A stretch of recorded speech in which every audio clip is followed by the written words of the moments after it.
So the iPhone 11 Pro is finally here, and the camera inside this thing is insane. I mean, it takes amazing footage, and it kind of posed the question for me, is this the only travel camera that I need? Well, it's hard to test that out in an apartment, so I'm going to travel to this place called Aztec Falls so that we can kind of test this thing and see if it is the only camera that you actually need for travel.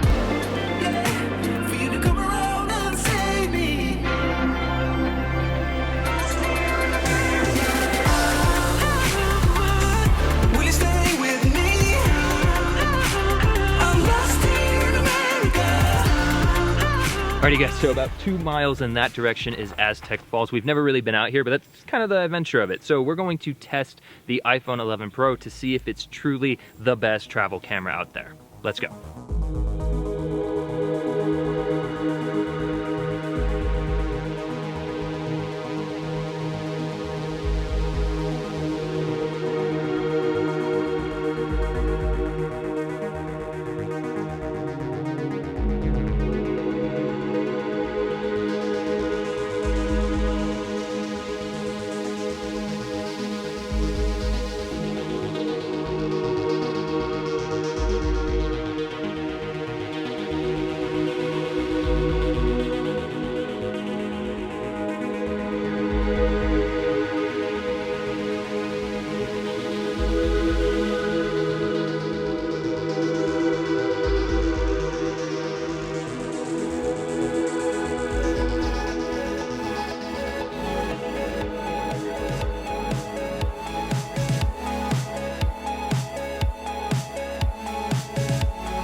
Hopefully you guys enjoyed that little montage of the iPhone 11 Pro footage. Leave me a comment down below what you guys thought. Did it look okay? I personally think it looked pretty good. I also really enjoyed shooting on the wide camera. Definitely had a lot of fun with that. That aside, I quickly want to go over why I think the iPhone 11 Pro is the best camera for travel.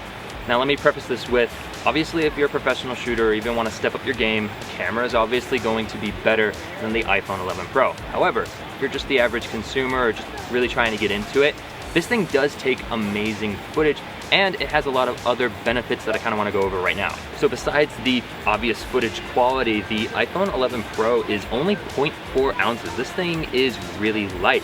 Compare that to like an EOS R, which is 23.3 ounces.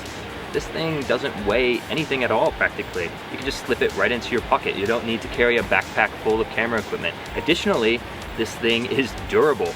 If you haven't already seen Everything Apple Pro's durability test video, definitely go check that out. I'll leave a link to it down below in the description. It's really interesting. Apple is boasting the most durable glass ever, and I tend to believe them, especially after watching that video. It was pretty impressive. While on the topic of durability, this thing is also very, very waterproof. It can go down to 4 meters for 30 minutes, which is really impressive. You could almost use this thing like a GoPro, especially with that wide mode that I was talking about earlier. This thing can kind of be your action camera. Another key feature the iPhone boasts is really good storage. 64 gigs is the smallest you can get, but you can go 256 and 512 gigabytes of storage, which is plenty of storage for anything that you're going to be shooting. And lastly, this thing has some amazing frame rates. You can shoot 120 and 240 frames in 1080p, and it actually looks pretty dang good. Not to mention 4K 60 and of course 4K 24 and 30 as well.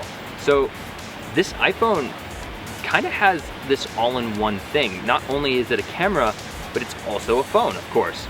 So you can answer your emails, browse social media. It's just kind of everything in one that you could possibly need. And again, just fits in your pocket, doesn't take up any space at all.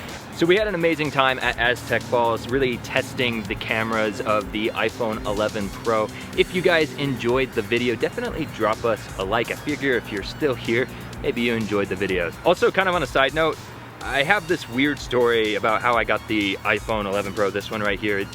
It was a long process, and if you're interested in hearing about that story, drop me a comment down below. Maybe I'll make a video in the future. Anyways, hope you guys enjoyed the video, and as always, thanks for hanging.